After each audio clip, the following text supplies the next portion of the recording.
If you are receiving this transmission, you are the resistance.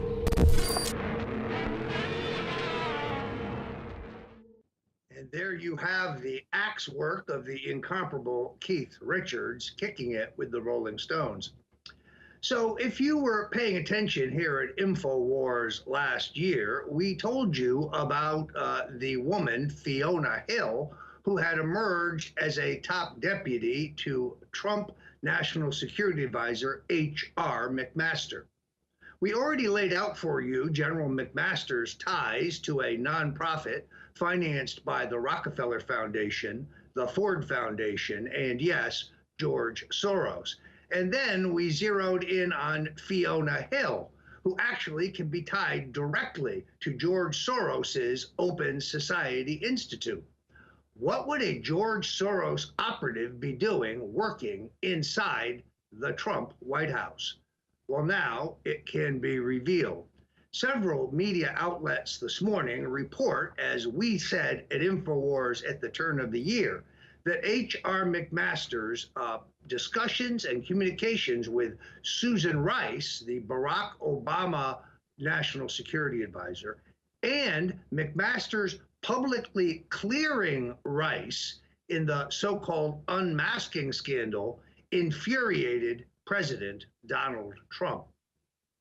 It can now be reported exclusively that Fiona Hill is the operative who facilitated the conversations between Rice, the veteran Obama advisor, and McMaster. Now, we reported here at Infowars about McMaster's sloppy dinner with the IT CEO, Sophia Katz of Oracle, where McMaster got inebriated and then dumped on the intellectual capacity of his boss, President Donald Trump, an act of extraordinary disloyalty. Now we can report McMaster is on his last legs.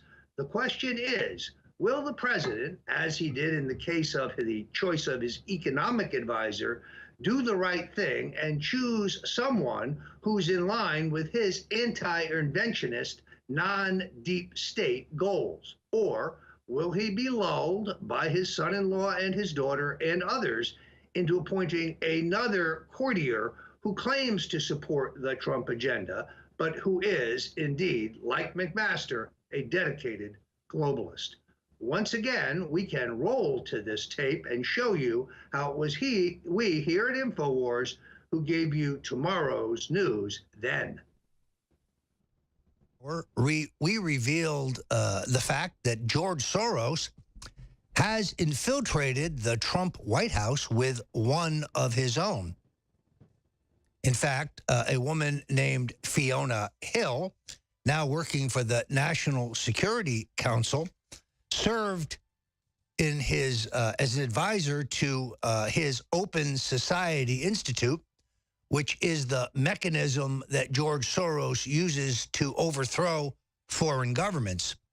You see, the Hungarian government has seen the track record of the Open Society Institute in other countries, and they are moving to call it what it is, not a benign nonprofit, but a criminal enterprise that seeks to destabilize and overturn the democratically elected government of Hungary.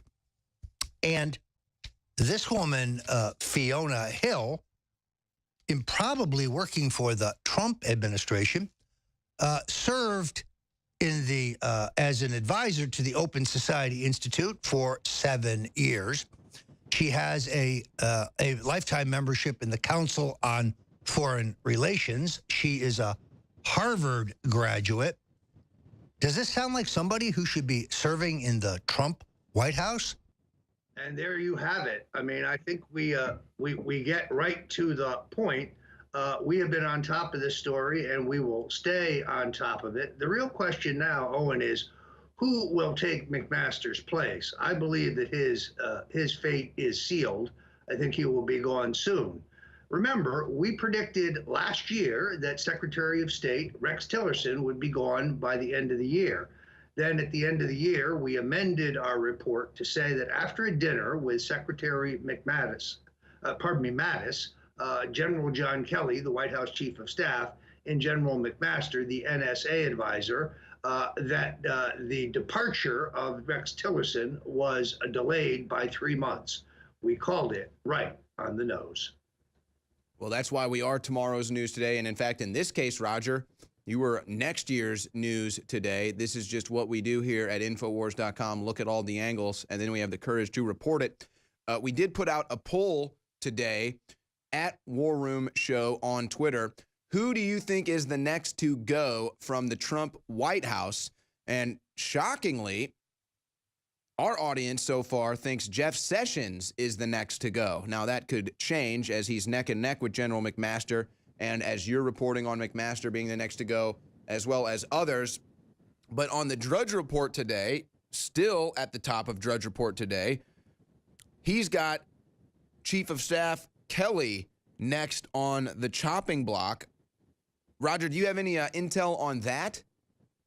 Well, I think there's a couple different things going on here. First of all, let's recognize in that poll, there is some spillover of those saying what they really mean is they want Sessions to go next. Fair enough. That's fair completely point. Understandable. Sessions stands in the way of an investigation into the epic corruption of the largest political espionage scandal in American history, not to mention the largest treasonous financial scandal in American history, Uranium One.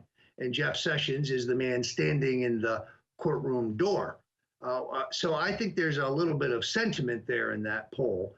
The other thing I would say is I noticed that in his speech yesterday in San Diego, the president went out of his way to praise General John Kelly. That would indicate that Kelly may have stabilized his situation, which was without any question shaky in the aftermath of his handling of the Rob Porter matter. Now, we reported here at Infowars that Kelly was actually telling intimates at that point that he himself believed he was toast, that it was only a matter of time. I still believe that he will not fill out the rest of the president's term. He had been grooming Porter to be the to be the White House Chief of Staff, because we had known all along and reported that General John Kelly aspires to be the Secretary of Defense.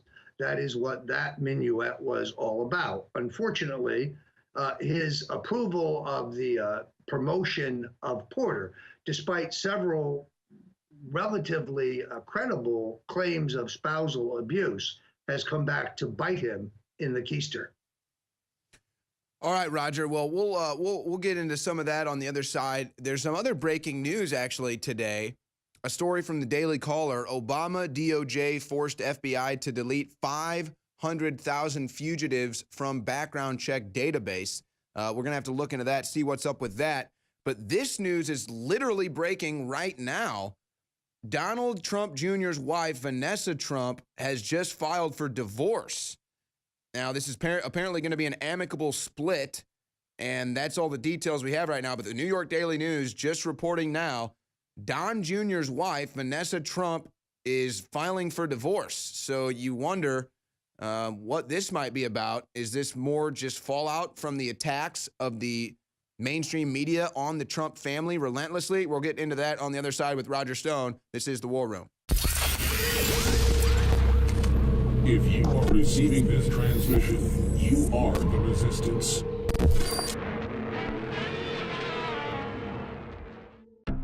I'm so excited. The new product at InfoWarsLife.com in a glass bottle, 2-month servings, filled to the brim, filled to the absolute top, the real red pill. This is a heart and brain pill, a nootropic that doesn't have any stimulants in it. But boy, does it stimulate, because it's beyond that. Quite frankly, I just went off what I saw medical doctors prescribing to their patients, but it wasn't prescription, but they were charging people $100, $200 for the formulae.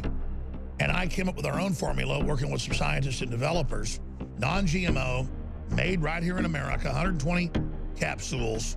And ladies and gentlemen, you add the pregnenolone to it, which is the precursor to all the hormones that your body has to have to even make the hormones in your glands. It is amazing.